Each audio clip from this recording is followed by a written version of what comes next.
Ingane zakwethu-ke nginibingelele nginamukele kuzonke indawo la kuzofika khona le video. Igama lami ngumsizi aka Inkosi yo-Admin. Uma uqala ngene kule channel qinisekisa ucinzele usubscribe thola zonke izinto engiyipostayo kuyona-ke le channel. Umculi kuMaster KG usephumela obala waveza-ke ukungagculiseki ngendlela-ke inkampani-ke Open Mic noma-ke yenza ngayo izinto noma-ke okuyi-record label-ke enkulu-ke yaziwayo-ke la endimeni-ke yomculo. Open Mic yayikade iphethe abanye abaculi abafana-ke noNomcebo Zikode nabo-ke abaphuma ngendlela-ke engekho inhle kwey'ngane zakwethu.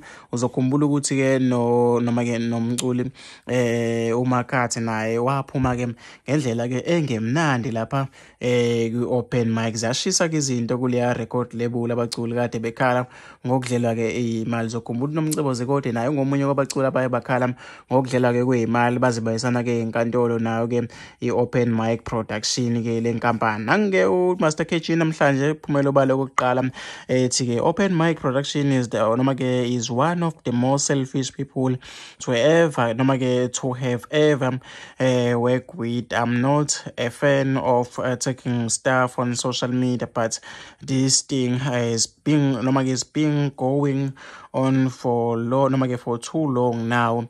Kusho-ke lapha-ke uMaster KG siyakhala-ke wey'ngane zakwethu kuma-record label.